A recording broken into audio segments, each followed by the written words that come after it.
Hey people of the VC, it's Andy Cloudy Mulder. I should not be making a video tonight. My music room is a complete tip. I'm in mid reorganisation.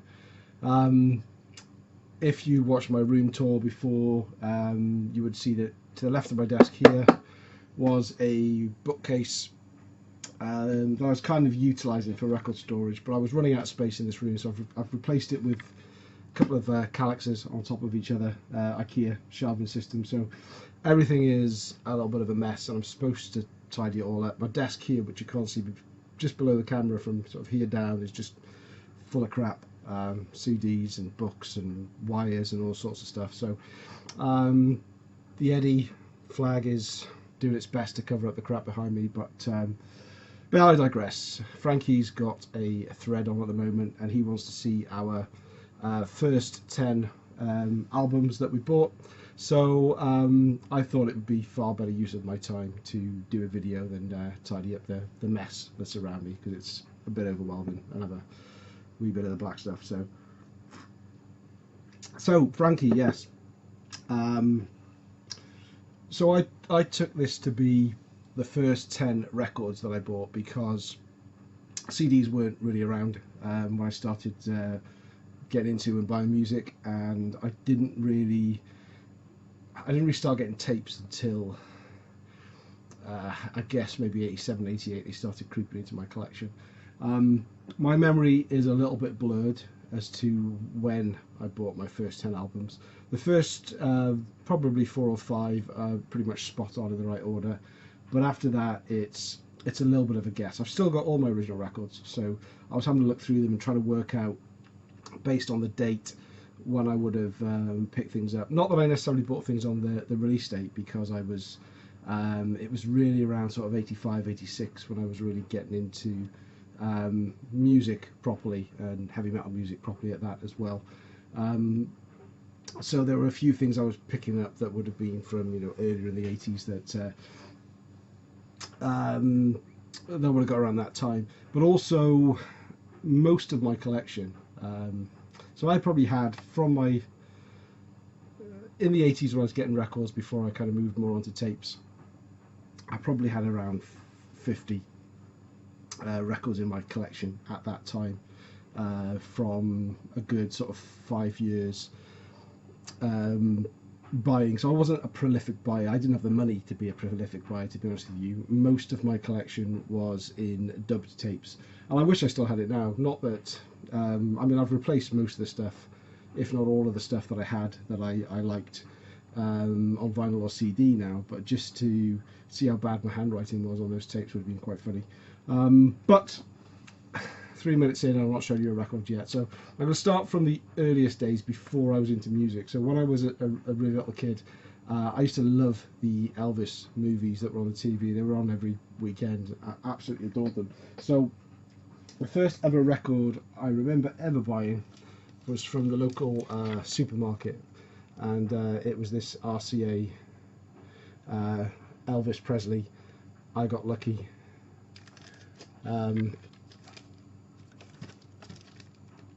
It's kind of, the cover's kind of falling apart now. I showed this one before, but that was in my intro video.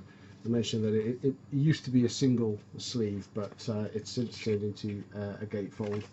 The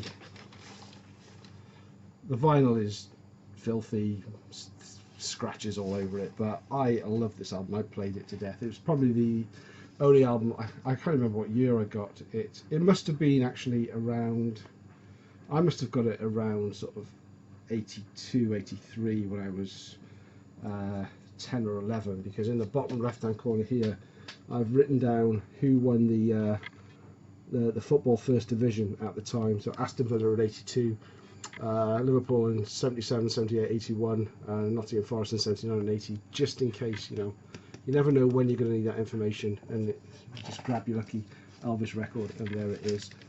So I wasn't really into music at all at this point. This was purely because I used to watch the Elvis movies, and I thought Elvis was cool. There we go. That was the first ever one.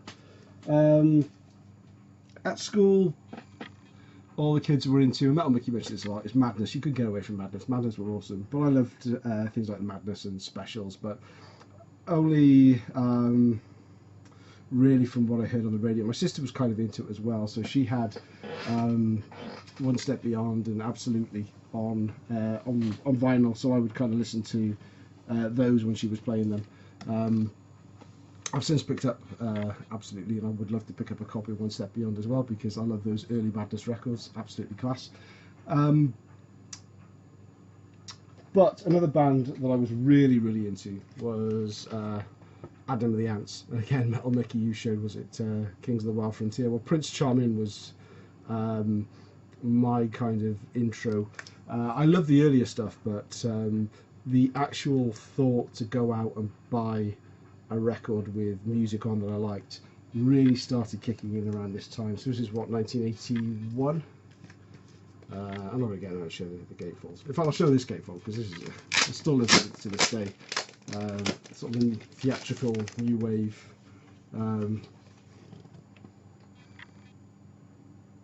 Fantastic stuff. So yeah, so that was the first probably proper record that I bought. It was popular, so it was kind of pop music, but it was in the charts, but it wasn't really like disco or anything like that. But it was more we're used to hear more of on things like Top of the Pops. So that was the second album I ever bought. The third one, I started to my rock influences started to come through a bit, although it's not really a rock album, but I wouldn't have known that at the time. And that was Queen, Hot Space. And I think the reason I went for this one, and it would have been kind of like a blind buy, I would have thought it's Queen, I'll really like it, is one, because obviously knew the song Under Pressure that it did with David Bowie on here, but also my sister had a couple of Queen albums as well, and she had Day at the Races and A Night at the Opera. In fact, I think I may have bought Day of the Races before I got this one, but I sold it to my sister because she was kind of annoyed because she wanted the Day of the Races and Night at the Opera because they were kind of a pair. So I may well have got A Night at the Opera before this one. But come 1985, well, come 1984 really, everything kind of changed when I heard Iron Maiden and The Trooper, and I started to discover and get tapes of albums, and Live After Death. You've heard me talk about this a million times. This is my Christmas present in 1985. I'm pretty sure it's also the year that I got my first kind of hi-fi. It was a Sanyo kind of all-in-one system, tape-to-tape, radio, and a record player. And it was the model that played. It would play one side of the record, and the needle would go around underneath and play the second side without turning it over, which was very cool at the time. So this would have been the record that I really played the most on that system to start with. So that was 85. Now it starts getting a little bit sketchy. All these are very early in my collection, the remaining ones, but the order is a little bit sketchy. I think this one may have come next, for Peace of Mind, because I had Power Slave on that I taped off somebody, and from the songs that were on Live After Death, I would have recognised quite a few of these as well. So this was the next one I picked up, Peace of Mind, Iron Maiden. Now, Motley Crue I got into fairly early on as well, but again, it was Shout at the Devil that got me into Motley Crue on a dubbed tape. I don't recall whether it was Too Fast for Love or Theatre of Pain that I bought first. I'm feeling it was Theatre of Pain because I had no idea what Motley Crue looked like before this and Shout at the Devil. To me, Shout at the Devil was a good evil album, but evil in a good way. Evil that a teenager wants evil music because it's funny and it's rebellious and it's in all its awesomeness. But I remember finding this in the record store, flipping it over and seeing this. Vince Neil in pink, and these guys wearing makeup with their hair, and I had never seen anything like this in heavy metal. I think it was before I started. This must be before things like Metal Hammer magazine came out, because I wasn't really a Kerrang reader, but when Metal Hammer came out, I used to buy that religiously. So it was a shock to the system when I saw these guys, but I still bought it anyway because it was Motley Crue, and I loved Shout at the Devil. Obviously, this album is a bit different from Shout at the Devil, but I still love it to this day, even though it has a few critics. Now, the next couple I know were early days because they were before I started listening to the likes of Anthrax and Metallica, and that they came into my life in 1985. Or 86, early 86, because I very much remember the Final Countdown coming out and me loving it enough to get this as well and play it a lot and get to know it really well. And unfortunately, Final Countdown was played far too much, and when I started getting into the likes of Thrash a little bit more deeply, I just couldn't be seen with this. And for years, this was like the embarrassing record in my collection. I don't mind it so much now. I never play it. I'm not that fussed by it at all, but I'm certainly not embarrassed by anything I used to listen to. I mean, what's the point? And another one, which I class kind of in the same bracket, was Bon Jovi, Slippery When Wet. I think this is another one my sister bought me the following year, so I probably had this for Christmas in 86. Yeah, that's right. I started getting into, because I went to Donington in 87 when I saw Anthrax and Metallica, and by that time I was done with Bon Jovi and the likes of Europe by 87. So there we go, Slippery When Wet. The first Anthrax album I bought was Fistful of Metal.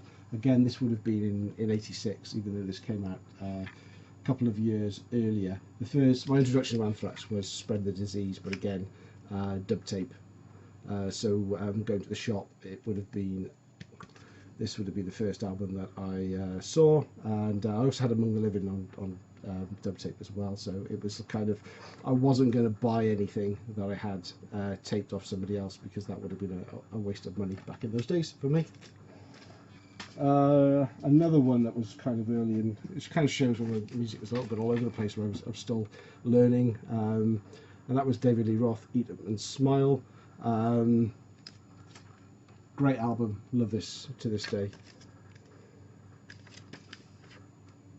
A bit of a one and done, because I don't think Skyscraper was that good. And the last one, I've got a twofer again, because I know both of these I had in 86, so quite early on in my collecting of music, but I don't remember which one came first.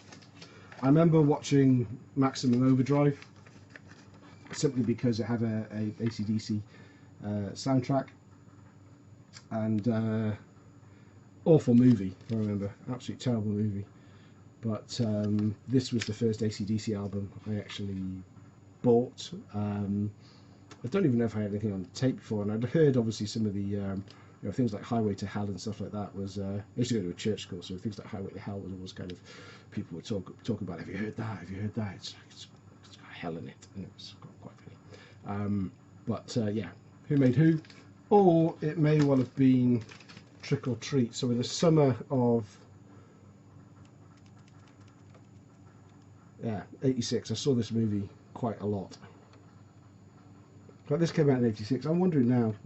So you got me confused and thinking now, because I watched this video the whole summer on VHS. I would literally go to the video shop every day and hire it out.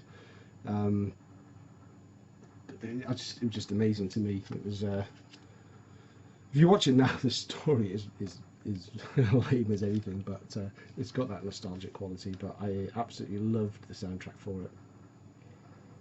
I didn't even know who Fastway was at the time. Didn't really know who Eddie Clark was. So there we go. So all in all, I think I've shown 12 albums, but only because there's a little bit of a blur and a confusion around it. I thought that was a great thread, Frankie. It certainly distracted me from the real job that I was supposed to be doing today. I'll leave a link below to Frankie's channel. Go and check him out. He's a big Megadeth fan, and just general rock and metal fan as well. Go check him out. Thanks for watching.